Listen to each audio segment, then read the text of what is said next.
Hello guys, and welcome back again to Ijeoma space. You guys, I said let me come and tell you people my story so that you don't fall victim of this false prophet. They are genuine men of men of God. I am not disputing the fact, but I said let me come and tell you what happened to me so many years ago. I actually could have fallen victim if God wasn't on my side. So you guys should just listen and stay tuned.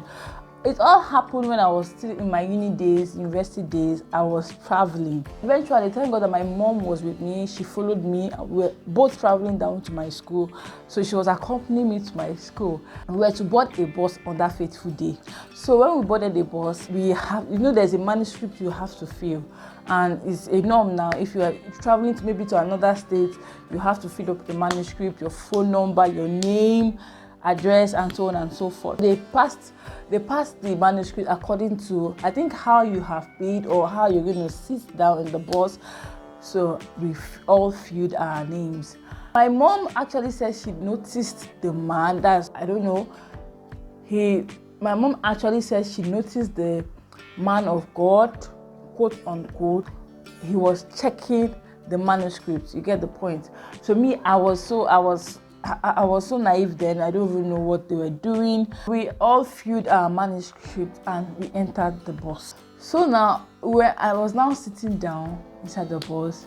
So normally when you enter a bus, there will be a particular person that will be preaching. I was just sitting down there hearing the word of God. He was preaching. He was singing songs. It now got to a point where he was now asking of different names. He first of all mentioned, who is this particular person in this bus? The person raised up her hand. I was like, wow, how did this man know that these are the people inside this bus? How did he know? Like, he's really, really a genuine person. I was like, how did this man know? That means surely God is using him. He called another name again. The person rose up her hand. I was not asking my mom that I don't know how this man knows that these people are in this bus. My mom will not answer me. She don't. My mom is someone that is experienced, and she knows much more than I do.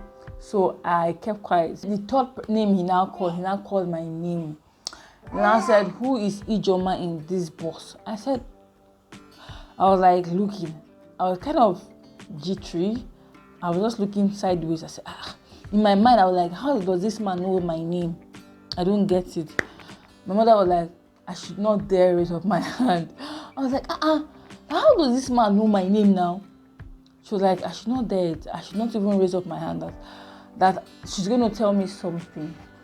I said, tell me now, because I'm actually scared. The man was still continuing asking, who is Ijeoma in this bus? I said, let me raise up my hand now. Let me raise up my hand. Hey, before it is too late. I was so scared to the point that I was thinking something is going to happen. If I don't raise up my hand, I was like, let me raise up my hand though, because I don't know if God is using this man and I'm trying to miss out. So I was so scared. I'm trying to say this story because some false prophet has actually caused more harm than good. Don't misquote me. There are genuine ones. Like, what I mean, there are genuine ones. Those ones that are called to serve God. Those ones that are ready and prepared to serve God with all their heart. He continued asking, who is Ijeoma in this bus? And he said one thing that pricked my heart. He said something that sorry. He said something that I was kind of, why would he say such a thing? He said, if you don't raise up your hand, that when you get to your destination, that I will be calling him. I will seek for him that I would not see. That I will call his phone number or something of that nature that he would not pick. And that was the exact word he used. That I will be calling him, he will not pick. In my mind, I said to myself, Biko, does it mean that something bad will happen to me and I will need his services, maybe for him to pray for me and all that? I was like, it's better I it's better I answer. Oh, hey, I was so scared to the point that my heart was kind of beating. Yeah, you guys, I have to put my son very well. Say hi. Guys, I was kind of jittery. I was scared. If I think it's someone that had BP issues, that person could have developed BP at that instant. I was like, oh God. I was just thinking. I was thinking throughout that day. I said, hey, mom. I was telling my mom, this one you said I should not raise up my hand. I don't want anything to happen to me. This man continued saying that I will call his phone number that he will not pick. I was saying, hey.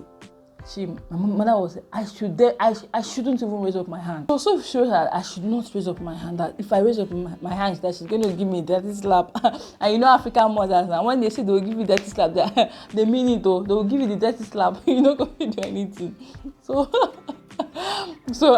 me, I was actually scared. I said, make my mom give me slap because African mothers fear them. So I didn't raise up my hand, and the man continued. He said, that he's calling me for the last time.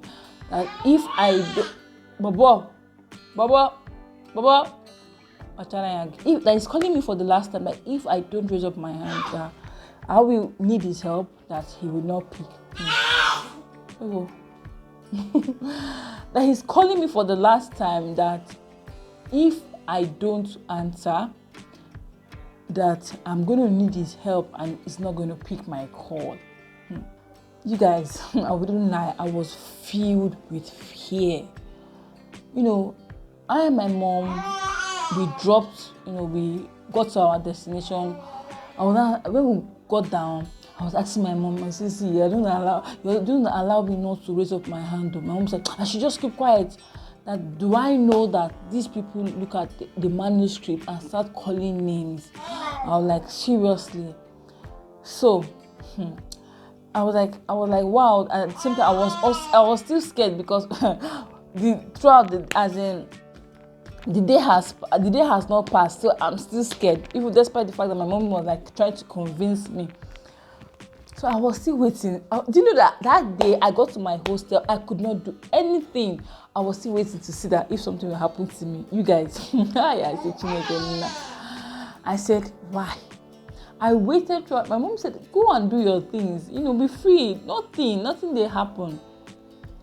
Do you know that I could not I could not sleep that night. I was still thinking that, hey, make I see what will happen. I could not close my eyes. And guess what? The next day came. Nothing happened to me. Till today, I am standing tall, and God has been merciful.